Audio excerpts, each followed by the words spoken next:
So we're on the sidelines of the Pondi Lit Fest, and I have with me political strategist Shubhrastha.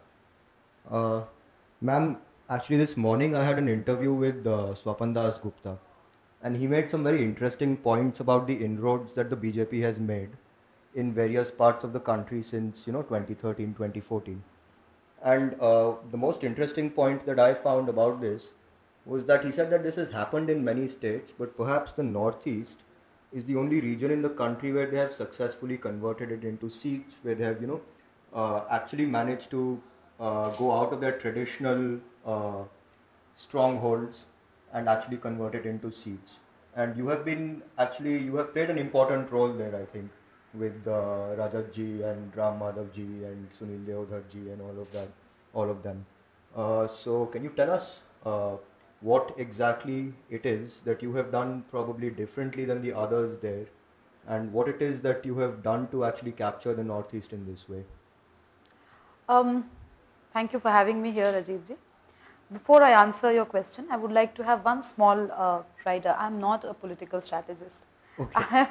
I prefer calling myself an active student, an active political student of politics, and I prefer to keep it that way because strategists are people who have really invested their time, energy, and their entire life, in fact, into understanding and co-opting certain ideas, disciplines, etc. And we are too young to do that.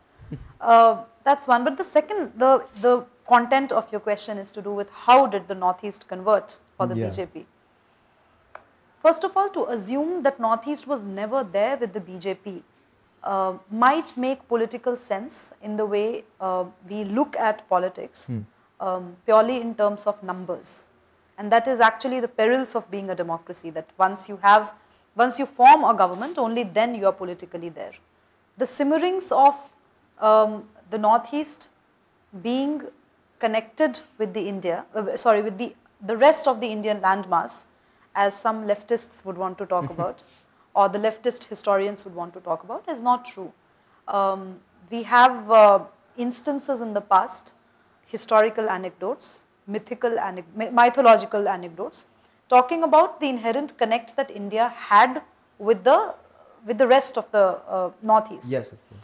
So that was always there. Now to politically convert it has been an exercise that has seen the blood and labor of many, many people who might not gain the recognition in this entire ecosystem of political discourse because they did not do it for recognition. For example, a Kerala Swayam Sevak working in the hinterlands of Bodo areas without thinking of the political ramifications of why he is serving the masses there has a lot to do with how the dynamics change over a course of time. And it has happened. It has happened in the case of definitely Assam and the rest of the Northeast as well. That's one. The second part, the very political part of it has been the fact that people always make a mistake, especially the Lutyens analysts in Delhi, make the mistake of considering Northeast as some kind of a separate entity with regional factions who have never reconciled themselves with the Indian reality, which is again a very false prediction of things. This kind of narrative is seeped in a language of alienation, in a politics of alienation. Perhaps BJP has been able to break that myth and form governments with those political factions and ideologies that were erstwhile not considered Hindutva enough. For example, the whole the AGP coming together with the BJP. Yes. And I'm not talking about the party per se, I'm talking about the two ideologies of one brand of politics which was taking a very myopic view of things and of considering the Assam nationalism as separate from the Indian nationalism and how these two came together.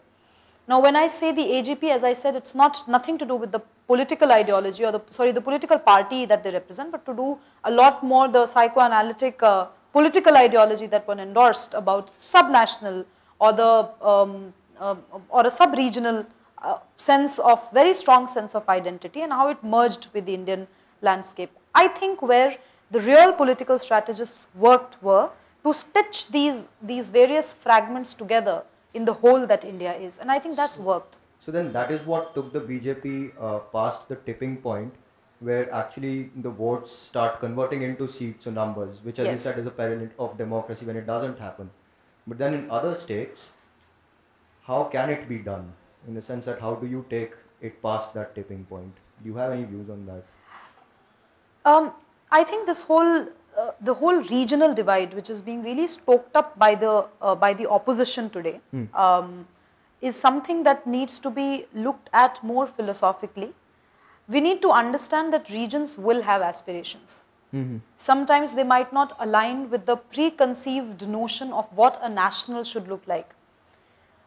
The idea is to stitch these together. I think Assam will go down in the history of Indian political landscape as a test case for how actually the Hindutva I itself with. It will be a test case for many, many historians and political analysts to study how the regional satraps really came together to align with the national vision. And I think this is the key to addressing almost all